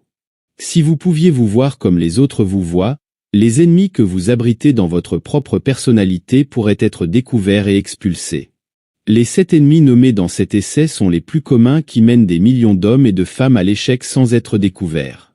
Examinez-vous soigneusement et découvrez combien des 7 vous abritez dans cette image. Vous verrez 7 guerriers mortels. Depuis la naissance jusqu'à la mort, tout être humain doit combattre ses ennemis. Votre succès sera largement mesuré par la manière dont vous gérez votre bataille contre ces cavaliers rapides. En regardant cette image, vous direz bien sûr que ce n'est que de l'imagination. Il est vrai que l'image est imaginaire, mais les cavaliers rapides de la destruction sont réels. S'ils chevauchaient ouvertement des chevaux réels, ils ne seraient pas dangereux car ils pourraient être acculés et mis hors d'état de nuire, mais ils opèrent discrètement dans l'esprit des hommes, travaillant de manière si silencieuse et subtile que la plupart des gens ne reconnaissent jamais leur présence. Faites un inventaire de vous-même et découvrez combien de ces 7 cavaliers vous hébergez. Au premier plan, vous trouverez le plus dangereux et le plus commun des cavaliers. Vous serez chanceux si vous découvrez ce ennemi et vous protégez contre lui. Ce cruel guerrier, l'intolérance, a tué plus de gens, détruit plus d'amitiés, apporté plus de misère et de souffrance au monde et causé plus de guerres que tous les autres 7 cavaliers que vous voyez dans cette image. Jusqu'à ce que vous maîtrisiez l'intolérance, vous ne deviendrez jamais un penseur précis. Cet ennemi de l'humanité ferme l'esprit et pousse la raison, la logique et les faits au second plan. Si vous vous trouvez en train de haïr ceux dont le point de vue religieux est différent du vôtre, vous pouvez être sûr que le plus dangereux des 7 cavaliers mortels rôde encore dans votre esprit. Ensuite, dans l'image, vous verrez la vengeance et l'impudence. Ces cavaliers voyagent côte à côte, où l'un se trouve, l'autre est toujours proche. L'impudence déforme et tord le cerveau de l'homme pour qu'il veuille construire une clôture autour de la terre et maintenir tous les autres à l'extérieur. C'est l'ennemi qui pousse l'homme à accumuler des millions et encore des millions de dollars qu'il n'a pas besoin et qu'il ne pourra jamais utiliser. C'est l'ennemi qui fait que l'homme tourne la vis jusqu'à ce qu'il ait pressé la dernière goutte de sang de ses semblables. Et grâce à la vengeance qui chevauche l'impudence, l'infortuné qui laisse ses cruels jumeaux s'installer dans son esprit ne se contente pas de dépouiller son prochain de ses biens terrestres, mais veut également détruire sa réputation dans les affaires. La vengeance est une épée nue, sans garde ni poignée. Si vous voulez manier cette marque du Seigneur, alors prenez-la fermement et durement, mais plus vous êtes proche de l'épée, plus le coup sera mortel, plus la plaie dans votre main sera profonde. Votre propre sang teinte l'acier et lorsque vous avez porté le coup, lorsque la lame de votre main a volé au lieu du cœur de l'ennemi, vous pourriez la trouver enfoncée dans le vôtre. Si vous voulez comprendre à quel point l'envie et l'impudence sont mortelles, étudiez l'histoire de tous ceux qui ont tenté de devenir les régisseurs de ce monde. Si vous ne souhaitez pas entreprendre un programme de recherche aussi ambitieux, alors observez les gens autour de vous, ceux qui ont tenté et ceux qui tentent maintenant de plumer leur propre nid au détriment des autres. L'impudence et la vengeance se trouvent au carrefour de la vie, où ils entraînent le fiasco et la misère pour toute personne souhaitant emprunter le chemin du succès. Il fait partie de votre tâche de veiller à ce qu'ils ne vous interfèrent pas lorsque vous approchez de ces carrefours. Tant les individus que les nations déclinent rapidement lorsque l'impudence et l'envie dominent les esprits des dirigeants. Jetez un œil sur le Mexique et l'Espagne si vous voulez savoir ce qu'il advient des envieux et des cupides. Le plus important est de vous examiner vous-même et de vous assurer que ces 2 ennemis mortels ne chevauchent pas dans votre esprit. Portez maintenant attention à 2 autres jumeaux de la destruction, l'égoïsme et la suspicion. Notez qu'ils vont également de pair. Il n'y a aucun espoir de succès pour la personne qui souffre trop d'amour-propre ou de manque de confiance envers les autres. Quelqu'un qui aime manipuler les chiffres a calculé que le plus grand club du monde est celui de ceux qui ne peuvent pas se faire confiance. On affirme qu'il y a environ 99 millions de membres de ce club rien qu'aux États-Unis. Si vous n'avez pas confiance en les autres, vous n'avez pas la graine du succès en vous. Le doute est un germe prolifique. S'il est permis de commencer, il se multiplie rapidement jusqu'à ce qu'il ne laisse plus de place à la foi.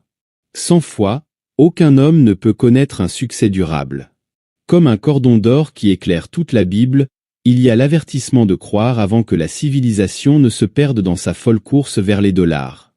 Les hommes comprenaient le pouvoir de la foi, car je vous le dis en vérité.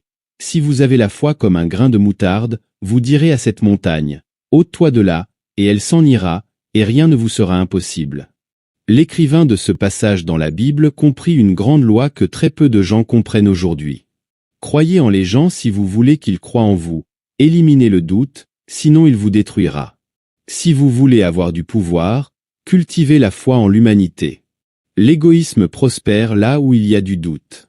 Intéressez-vous aux autres et vous serez trop occupé pour vous adonner à l'amour-propre. Observez ceux qui vous entourent et commencez chaque phrase avec le pronom personnel « je », et vous verrez qu'ils doutent des autres. L'homme qui peut oublier lui-même en se consacrant à un service utile aux autres n'est jamais maudit par le doute. Étudiez ceux qui vous entourent et qui sont à la fois suspicieux et égoïstes, et voyez combien de ce type vous pouvez nommer comme ayant du succès dans leur travail. Pendant que vous faites cette étude des autres, étudiez aussi vous-même. Assurez-vous de ne pas être lié par l'égoïsme et le doute. À l'arrière de ce groupe mortel de cavaliers, on voit deux cavaliers, l'un est l'envieux et l'autre est volontairement omis. Chaque lecteur de cet article peut faire un inventaire de lui-même et donner un nom au 7e cavalier, celui qui correspond à ce qu'il trouve dans son propre esprit. Certains appelleront ce cavalier malhonnêteté, d'autres procrastination. Quelques-uns auront le courage de l'appeler désir sexuel incontrôlé. Quant à vous, donnez-lui le nom que vous voulez, mais assurez-vous de lui donner un nom. Peut-être que votre propre imagination lui fournira un nom approprié. Comme pour l'envieux, vous serez mieux préparé à nommer le cavalier sans nom si vous savez que les jalousies et l'envie sont une forme de folie. Les faits sont parfois cruels à affronter. Il est un fait que la jalousie est une forme de folie connue de la fraternité médicale sous le nom de « folie des jalousies ». Le plus hideux démon de l'enfer, votre poison mortel se nourrit de mes entrailles, transforme le teint sain de mes joues fraîches en une pâleur décolorée et boit mon esprit. Vous noterez que l'envieux chevauche juste derrière le suspect. Certains diront que l'envieux et le suspect devraient chevaucher côte à côte, car l'un mène souvent l'autre dans l'esprit de l'homme. L'envie est la forme la plus commune de folie qui s'installe dans l'esprit des hommes et des femmes, parfois pour une raison réelle mais plus souvent sans aucune raison valable. Ce cavalier mortel est un grand ami des avocats spécialisés en divorce, il garde également les agences de détectives occupées nuit et jour. Il réclame son dû habituel en meurtre, en déchirement de foyer, en veuve et en orphelin parmi les enfants innocents. La paix et le bonheur ne pourront jamais être à vous tant que ce cavalier reste installé dans votre esprit. L'homme et la femme peuvent passer leur vie ensemble dans la pauvreté et être très heureux, à condition qu'ils soient exempts de ce fils de la folie connu sous le nom d'envieux. Examinez-vous soigneusement et si vous trouvez la moindre preuve d'envie dans votre esprit, commencez immédiatement à la maîtriser. L'envie se manifeste de nombreuses façons. Lorsqu'elle commence à pénétrer dans le cerveau, elle se manifeste ainsi. Je me demande où il était ce qu'il fait pendant que je ne suis pas là, ou je me demande s'il ne regarde pas une autre femme lorsqu'il est loin de moi. Lorsque ces questions commencent à surgir dans votre esprit, ne faites pas appel à un détective. Allez plutôt dans un hôpital psychiatrique et faites-vous examiner, car il est probable que vous souffriez d'une forme légère de folie. Mettez le pied sur le cou de l'envieux avant qu'il n'enserre sa prise autour de votre gorge.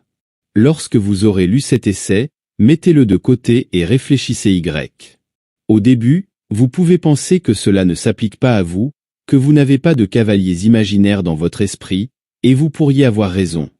1 sur 10 millions pourrait dire cela et avoir raison, les autres 9 999 999 se tromperaient. Ne vous laissez pas tromper, vous pourriez faire partie de cette plus grande classe. L'objectif de cet article est que vous vous voyez tel que vous êtes. Si vous souffrez d'échec, de pauvreté ou de misère sous n'importe quelle forme, vous découvrirez sûrement un ou plusieurs de ces cavaliers mortels dans votre esprit. Ne vous trompez pas. Ceux qui ont tout ce qu'ils désirent, y compris le bonheur et une bonne santé, ont expulsé les 7 cavaliers de leur esprit. Revenez à cet essai dans 1 mois, après avoir eu le temps de vous analyser soigneusement. Écoutez-le à nouveau, et il pourrait vous confronter à des faits qui vous libéreront d'une horde de cruels ennemis qui, maintenant, chevauchent dans votre esprit sans que vous le sachiez.